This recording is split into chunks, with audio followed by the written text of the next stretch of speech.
too much about it. I can tell you that if they put the hostages in front of them, Hamas, as protection, as what they call them bodyguards, Hamas is going to have hell to pay.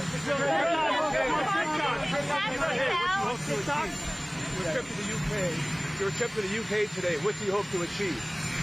Well, my relationship is very good with the UK, and Charles, as you know, who's now king, is my friend. And it's the first time this has ever happened where somebody was honored twice, so it's a great honor. And this one's at Windsor. They've never used Windsor Castle for this before. They used Buckingham Palace. And I don't want to say one's better than the other, but they say Windsor Castle is the ultimate, right? So it's going to be nice. But basically, I'm there also on trade. They want to see if they can refine the trade deal a little bit. We made a deal, and it's a great deal. And I'm into helping them. Our country is doing very well. We've never done this well. We're having trillions of dollars coming because of the tariffs. They'd like to see if they could get a little bit better deal. So we'll talk to them. But primarily it's to be with Prince Charles and Camilla. They're friends of mine for a long time, long before he was king. And it's an honor to have him as king. And, you know, I think he represents the country so well. I've watched. He's such an elegant gentleman, and he represents the country so well. Actor Robert Redford passed away today. Did you hear about that? Did? Wow. Apparently in his sleep at his home. Well, that's a good way to go, I guess. But I'll tell you, Robert Redford was great. He had a series of years that there was nobody better. This just happened, I guess, huh? Yeah. Wow. The guy that was caught in Utah in his sleep. Yeah. And what movie would you say you liked the best in? Well, you have a lot of them. Honestly, I'd say he made 7 or 8 great movies. They were really great. There was a period of time when he was the hottest. I thought he was great. On TikTok. Will TikTok go dark? Are you going to delay the TikTok ban? Well, we have a deal on TikTok. I've reached a deal with China. I'm going to speak to President Xi on Friday to confirm everything up. We made a very good trade deal, and I hope good for both countries, but a very different deal than they'd made in the past. What companies are going to buy We'll be announcing that. We have a group of very big companies that want to buy it. And, you know, the kids wanted it so badly. I had parents calling me up. They don't want it for themselves. They want it for their kids. They say, if I don't get it done, they're in big trouble with their kids. And I think it's great. I hate to see value like that thrown out the window. So on auto executives, you know, you're talking about tens of billions of dollars. Some auto executives are concerned that compromising the 15% for auto tariffs coming in hurts American automakers. What do you say to? Well, I haven't compromised anything. Where did I compromise? Going down to 15% from 25. Going down to 15%. From 25. We charge well.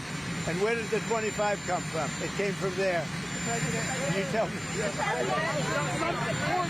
Just so you know, they paid nothing for years. Now they're paying 15%. And some things can pay more, like chips could pay more. Pharmaceuticals could pay more. You know, there's a bigger margin.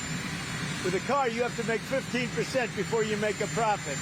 Pretty tough. So, but we had a good deal.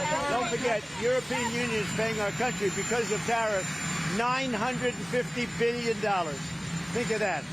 We're talking about a year. $950 billion. Japan is paying us $650 billion. These are countries that paid us nothing until I came along. And China's paying us a tremendous tariff. You know what the tariff is, right? You know what the tariff they're paying us? What? Yeah, so it's 30% for the fentanyl as well as whatever for the 301. 20% for the fentanyl. But the overall is about 55%. Okay? That's as opposed to nothing. Would you say that's a difference?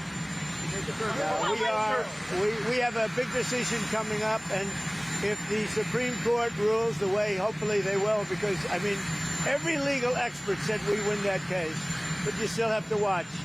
And the Supreme Court's been terrific. I think they're very fair. All I want is fairness, then we win.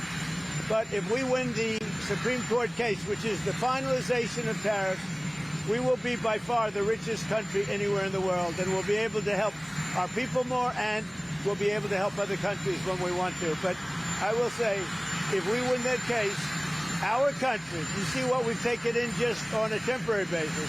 We've taken in trillions of dollars, trillions with a T, and we will be by far the richest country in the world. There'll be nothing close. And you know, one other thing, we'll have tremendous power to negotiate. the use of tariffs. I settled 7 wars. 4 of them was because I was able to use tariffs. Hopefully the other day in an interview criticized the fact that some CEOs make hundreds of times more in salary than average workers. He's worried about polarization. Yeah. Do you share that concern? Well, I do say there's a big gap. I do say that. Don't forget, I'm a popularist. There is a big gap. Mr. President, it's been a month since you Vladimir Putin. A month on, do you think that meeting accomplished what you hoped? Yeah, accomplished a lot, but it takes 2 to tango also. You know, those are 2 people, Zelensky and Putin, that hate each other. And it looks like I have to sit in the room with them because they can't sit in the room together. There's great hatred there. But no, that meeting accomplished a lot. Mr. President, you still have complete confidence in Patel. What are you hoping comes from his testimony on the bill today? Well, first of all, I think that Pam Bondi has done an unbelievable job, and everybody agrees with that. And Cash, if you take a look at what he did with respect to this horrible person that he just captured. He did it in 2 days. It took other similar cases 4 days, 5 days, 4 years, if you look at certain shooters. Now, I have confidence in everybody in the administration. My administration, and a lot of people are saying it, not just me, it's so far the best administration ever formed. You look at our financial people. Our country is making a fortune. We have to keep tariffs because our country has become successful because of tariffs. We have the case in the Supreme Court. That's a very vital case for the success of our country. It's very vital to negotiate with other countries. And remember, other countries charge us tariffs. That's a very, very big case. And if we win that case, our country will be by far the richest country anywhere in the world. And then we can help our people. We'll get rid of debt. We'll get rid of everything. We can help our people, and we can even help other countries where they need it. Mr. President, narcotics in Venezuela. Narcotics in Venezuela. President Maduro in Venezuela says that you're getting ready to invade his country. What is his message to him? Well, I would say this right away. Stop sending Tren de Aragua into the United States. Stop sending drugs into the United States. We knocked off actually 3 boats, not 2, but you saw 2.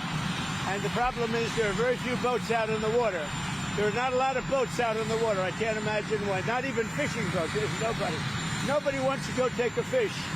So it's one of those things. But I would say to him very strongly, stop sending people from your prisons into our country. They're sending their prisoners. They've done that already. So the numbers just came out. Another month with 0 people getting into our country. And these are figures, John, with people like you that would like me to do badly.